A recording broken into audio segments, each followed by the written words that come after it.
Merhaba yazılım ile MSA analizine hoş geldiniz.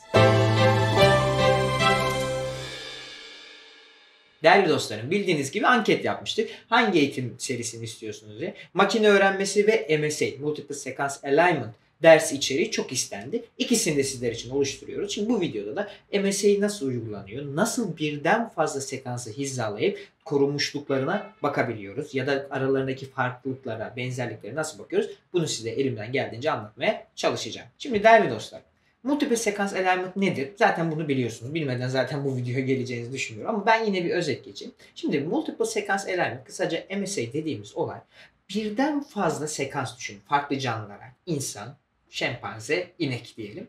Biz bunların ortologlarını, yani bir gen buluyoruz. O genin ortoloğuna bakıyoruz.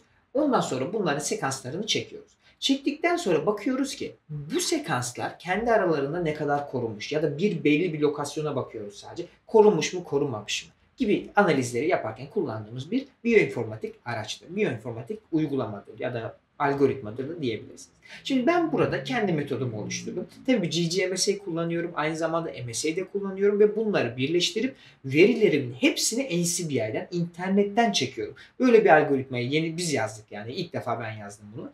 Şimdi bunlarda çünkü bakarsanız GGMSA'nin tabii kendi dokümantasyonunda farklı bir metod var. MSA'nin farklı. Bu ikisini ben birleştirdim ve çok güzel bir metodu oluşturdum. Şimdi dostlarım, burada ilk başta gerekli paketlerimiz bunlar. Şimdi bunların hepsini zaten siz indirirsiniz. Eğer sizde yoksa indirin. Çoğu zaten yanlış hatırlamıyorsam Bioconductor'da olması lazım. Nasıl indireceğini zaten biliyorsunuz. Eğer R ile ilgili herhangi bir probleminiz varsa zaten sıfırdan R eğitimlerimiz var kanalımızda. Oraya da gidip bakabilirsiniz. Şimdi ben halihazırda indirdim. O yüzden bakın, pardon. O yüzden ben direkt çalıştırıyorum hepsini. Tamam, ben de hepsi zaten çalıştı. Şimdi çalıştıktan sonra ben buraya zaten bir çalışmadan bir gen yazmıştım, duruyor. Burada önemli olan şey şu. Hangi geni araştırıyoruz? Şimdi bir tane gen seçelim. Şimdi burada tabii ki de farklı şeyler yapabilirsiniz. Örnek veriyorum, sadece gen sekansını değil, istiyorsanız RNA sekansını, istiyorsanız protein sekansına bakabilirsiniz. Genelde ama protein kullanılır. Çünkü DNA'dan proteine geliyor ya. Yani eğer o proteinde de korunmuşluk varsa zaten o taraflarda korunmuşluk gibi düşünebilirsiniz. O yüzden genelde proteine bakılıyor. Biz de proteine bakacağız ama hangi gen? Rastgele yazıyorum. Human genes yazacağım şimdi buraya. İnsan genleri yazacağım. Bir tane bana verecektir yani. Burada bakalım. Bir tane bulalım. Bir tane rastgele bakayım. Burada var mı? Bakın, human genes most popular yazıyorum. Ya şurada bakın, bizim tabii en büyük TP53'ü direkt görüyor. TP53 genini alıyorum. Şimdi ben bu TP53 genini araştıracağım. Nereden araştıracağım? NCBI'den araştırıyorum. Bu adımları her zaman izliyoruz. TP53 diyorum. Zaten geldim buraya. Her zaman NCBI'ye zaten giriyor. Şimdi bu TP53'ün tabii ki bize büyük ihtimalle zaten bak human, insan karşılığını verdi. Şimdi biz eğer multiple sekans alignment yapmak istiyorsak diğer canlıların da sekanslarına ihtiyacımız var. Doğru değil mi? Şimdi onların sekanslarına nasıl ulaşır? Ya da TP53'ün ortoloğu ne? Yani örnek veriyorum, köpekte de mi TP53 ya da inekte de mi TP53? Bunu nasıl bulacağım? NCBI'de buluyoruz. Bakın, geldim buraya. İnsan tumor protein P53 zaten TP53 geldi buraya. Buraya geldikten sonra bunun insanlığın olduğunu biliyorum. Ortalıklarını bulmam için bakın şurada gene table var. Yani gen tablosu var. Buna tıklıyorum. Buna tıkladıktan sonra önüme zaten tablosu geliyor. Hemen bakın, biraz sağa kaydırdığım zaman bakın ortolog seri görüyor musun? Burada zaten ortologlarını gösteriyor. Tıklıyorum. Protein coding olduğunu da biliyorum zaten. Şimdi ben buraya geldikten sonra bakın burada bütün ortologlarını görüyorum. Zaten en zor ulaşılması gereken yer burası. Buraya ulaştıktan sonra artık gerisi şu. Buraya şimdi bakın mesela tıklıyorum. Tıkladıktan sonra bana burada MP numaralarını veriyor. Dediğim gibi ben proteini kodlayacağım. Yani protein yerine örnek veriyorum. Burada ref seklerine de bakın. NM numaralarını da kullanabilirsiniz. Ben proteinlerine bakacağım. Protein olduğunu nereden anlıyorum zaten? MP, P protein buradan geliyor. Tabii bunların kendi özel adlandırmaları var. Onlar bu videonun konusu değil. Onlara zaten bakarsınız. Şimdi buradan istediğiniz MP numarasını alabilirsiniz. Tabii ki ben genelde en uzununu tercih ediyorum. Mesela şunu seçtim. Tamam mı? Şimdi bizim algoritmamızda, şimdi onu göstereceğim. Algoritmamızda ilk başta bir tablo oluşturuyoruz. Bu tablo bizim, şimdi biz buraya neyi seçiyorduk? Şurayı sileceğiz. Biz buraya TP53 diyoruz değil mi? TP53'ü kullanacağız. Bunu burada F diyelim. Var mı başka yerde? Yok. Tamam, sıkıntı yok. Zaten hepsinin ismini değiştiririz sonra. Şurada da TP53. Şunu kopyalıyorum. Buraya geliyorum. TP53 yazıyorum. Karışmasın. Buraya da aynı şekilde TP53 yazıyorum. Bu kodu zaten sizle paylaşacağım. Merak etmeyin. Çok kolaylıkla bulacaksınız. Şurayı da TP53 diyorum. Bunu yazmamız lazım. Aksi halde yanlış çalışmayacaktır zaten. Burada aynı şekilde TP53 table dedim. TP53 table dedim. Tamam. Bir problem yok. Buraya geliyorum. List diyor. Burayı TP53 yazacağım buraya. TP53 yaptım. Yazamadım ama T'yi. TP53 yazdım buraya. Başka var mı? Şurası var. Burayı da aslında böyle yapacağım ama şunu F diyelim. Buraya gelelim. TP53 yazalım. Bir daha öyle tek tek uğraşacağımıza direkt değişsin yani.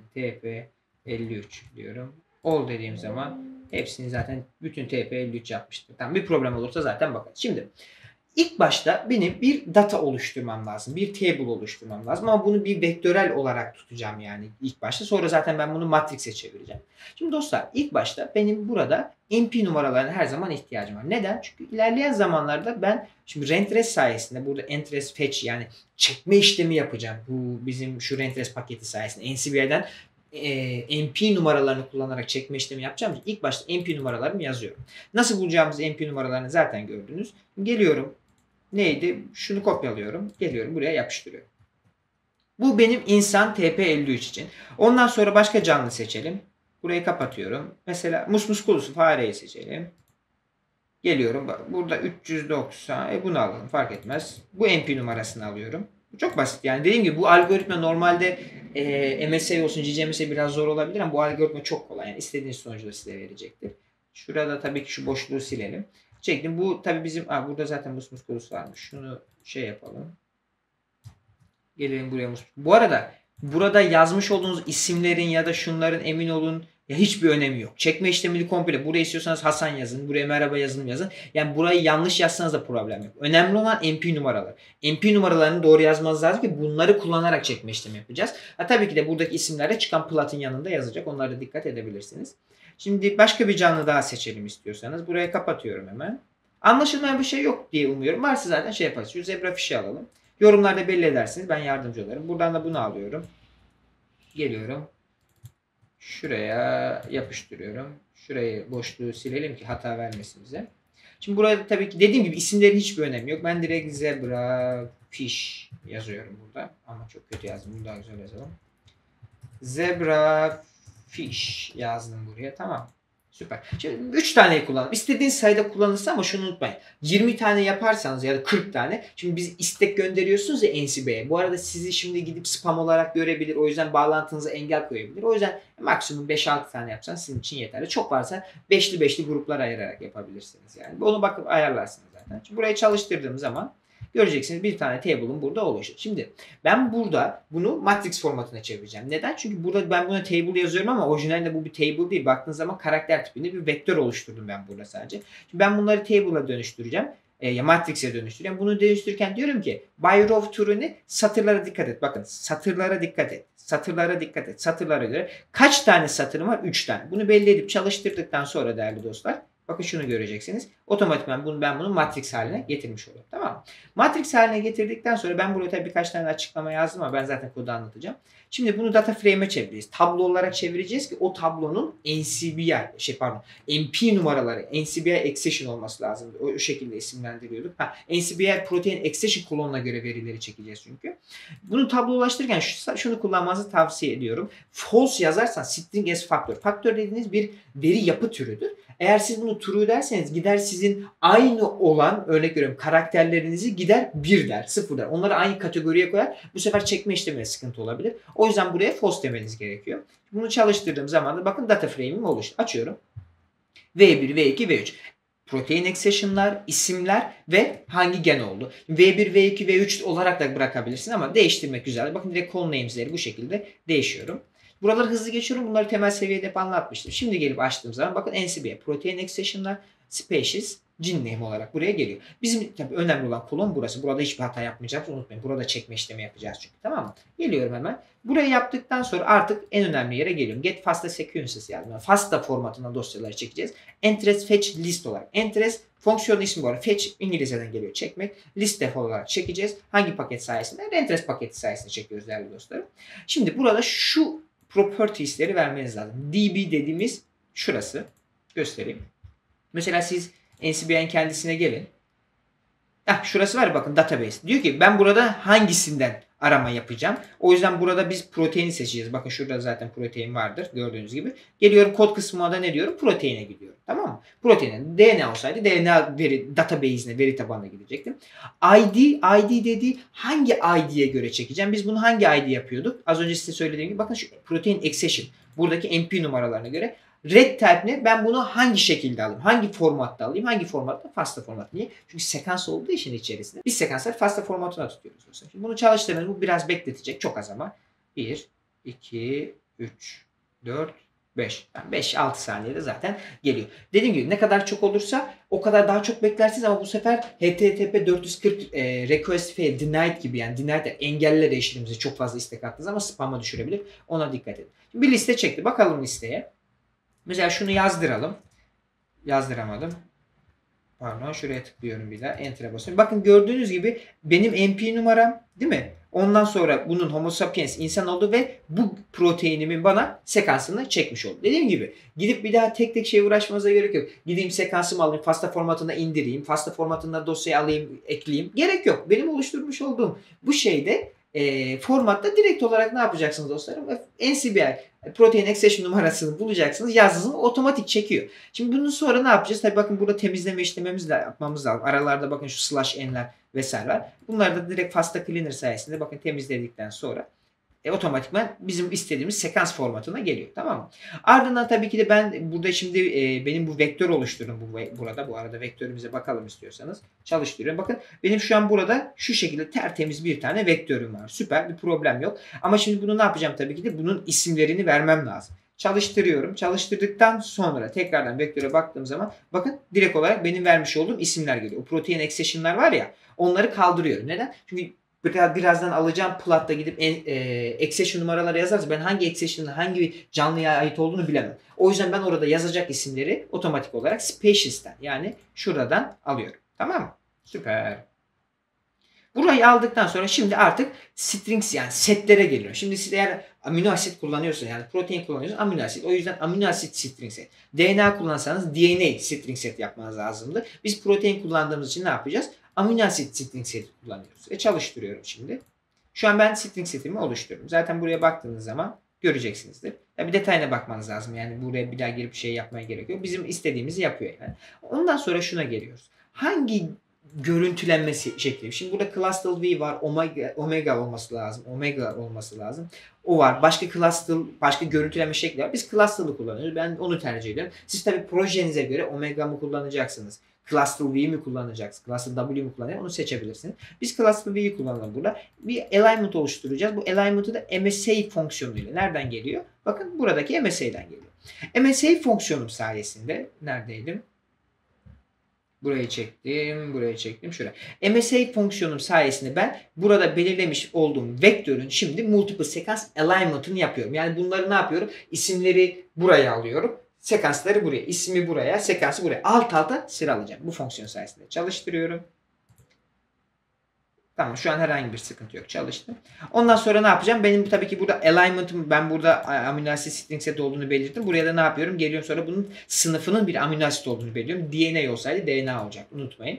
Çalıştırdım. Klasını da verdim. Şimdi bundan gerisi artık görselleştirme. Şimdi görselleştirmeyi ne yapacağız? Alignment'ımı yaptım mı? Yaptım. Alignment nedir biliyorsunuz zaten. Hizalama. Bunu zaten MSA kullanarak multiple sequence analysis fonksiyonunu, MSA fonksiyonunu kullanarak sekansları alt alta getirdim. Ondan sonra bu zaten alignment kısmına koyup alignment kısmını görselleştireceğim. Burada dediğim gibi hangi yerden başlayalım? Hangi lokasyonda? Burada siz spesifik bir lokasyona bakabilirsiniz. Örnek veriyorum, bir proteinin 30. bölgesi ile 50. bölgesi önemliyse başlangıcı 30, buraya 50 verirsiniz. Bu size kalmış. Ne kadar çok tutarsanız o kadar daha görsellik kötü olacak. Eğer buraya siz 100 satır aralığı verirsiniz değerli dostlar, bu sefer hiçbir şey göremezsiniz. O yüzden biraz daha az, en az yani böyle en fazla 30 aralık verirseniz güzel olur. Yani 30, 40 aralık verirseniz güzel olur. Burada zaten sekans name'lerine true diyoruz. Niye? Sekans name'lerine true demezseniz çıkmayacak. Aslında istiyorsanız bunu çalıştırayım da.